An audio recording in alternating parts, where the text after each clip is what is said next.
Good evening. You're watching the news on Croatian television.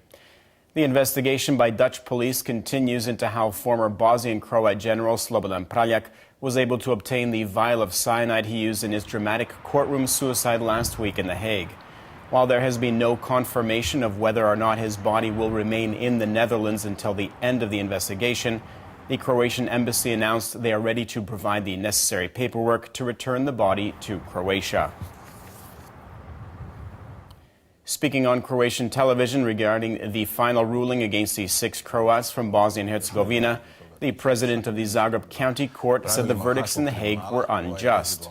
He added that the whole trial was flawed, saying it did not comply with the standards of the European Court of Human Rights in Strasbourg.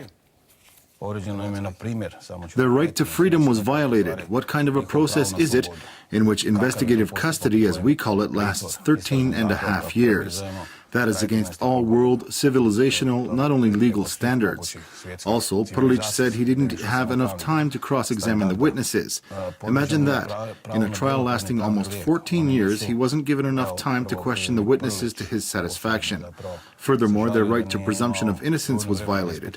They received conclusions in the case from actions that they did not take part in. They were told, "You were participants in a joint criminal enterprise and now prove that you weren't in front of this court." The largest opposition party, the SDP, held internal elections for regional branches over the weekend. Former Vukovar Mayor Željko Sabo was chosen as the new party president for Vukovar on Saturday. This will relaunch Sabo into politics after spending time in prison in 2015 for attempting to bribe a former city councillor. Meanwhile, the president of the SDP Youth Forum in Vukovar resigned in protest over the election, saying he refuses to work with convicted criminals.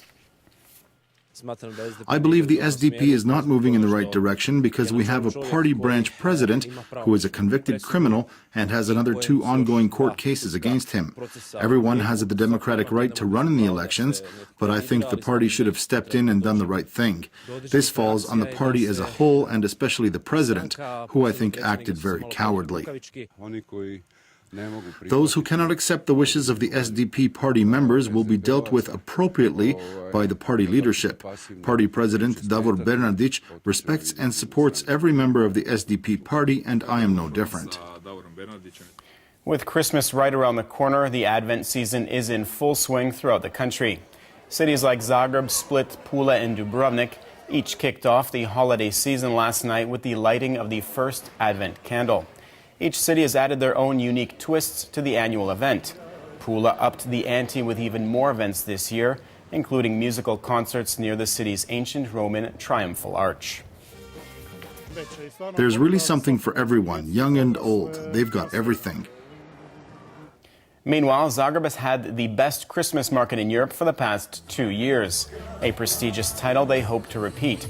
Parks and squares around the city are packed with concerts and events, as well as huts selling food, drinks, and handicrafts. Tourism Minister Gari Capelli said the popularity of Advent in Zagreb has given Croatia a year-round tourism season. This manifestation here in Zagreb confirms something that I've said before. We no longer have a tourism season. Tourism lasts the entire year. Zagreb is doing a great job of wrapping up the wonderful year we've had. And coming up soon, the city will be hosting the ski tournament on Sljeme and the European Handball Championships. Croatia definitely has tourism 12 months out of the year. The Zagreb City Zoo is also in the holiday spirit. A range of interactive activities for children began this weekend, which will last until January 7th. There's really a nice atmosphere here all around. The smell of mulled wine and sausages is in the air. We have a lot of educational workshops going on and a guided tour by Santa Claus himself. Every day, and especially on the weekends, we have theater performances and so much more. Everyone should come down and see for themselves. The International Day of Persons with Disabilities was marked today with a traditional train ride for disabled children. Santa Claus and St. Nicholas were on board to hand out presents to the roughly 200 children.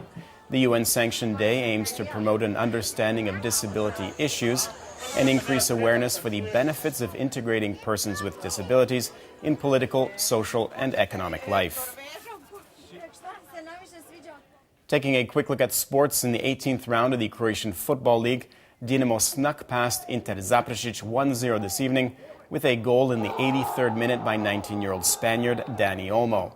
And in the earlier game this afternoon, Lokomotiva was defeated at home by Cibalia 3-1.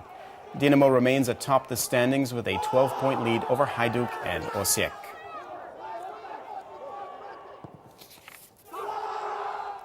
In more football news, Croatian national team winger Ivan Perisic had a stellar game for Inter Milan this afternoon, scoring 3 goals in their 5-0 home win over Chievo.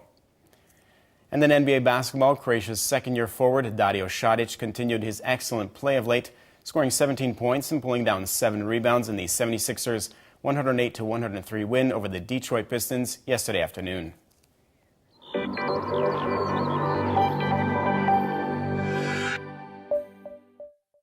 Tomorrow's weather forecast calls for partly sunny skies in the interior and mostly sunny on the coast. Morning fog is expected throughout the continent, with increased cloud coverage in the late afternoon and evening.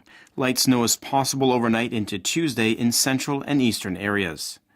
The Adriatic will get a weak to moderate northeasterly wind, while the Velebit Channel can expect a strong northeasterly early in the day. Tomorrow morning will be cold, with lows of between -8 and -3 inland, and between -1 and +5 on the coast. Highs for the day will get up to 5 degrees in the continent and between 7 and 11 degrees Celsius on the coast. Partly to mostly sunny skies are in the forecast for the first half of the week in the interior and slightly warmer temperatures. A moderate southwesterly wind will blow on Thursday, bringing rain to higher elevations. The Adriatic coast will also be mostly sunny and warmer over the next few days. Thicker clouds in the north on Tuesday will increase the chance of rain. Winds weak to moderate and coming out of the northwest and northeast. The northern coast will get a strong southwesterly towards the end of the day on Thursday.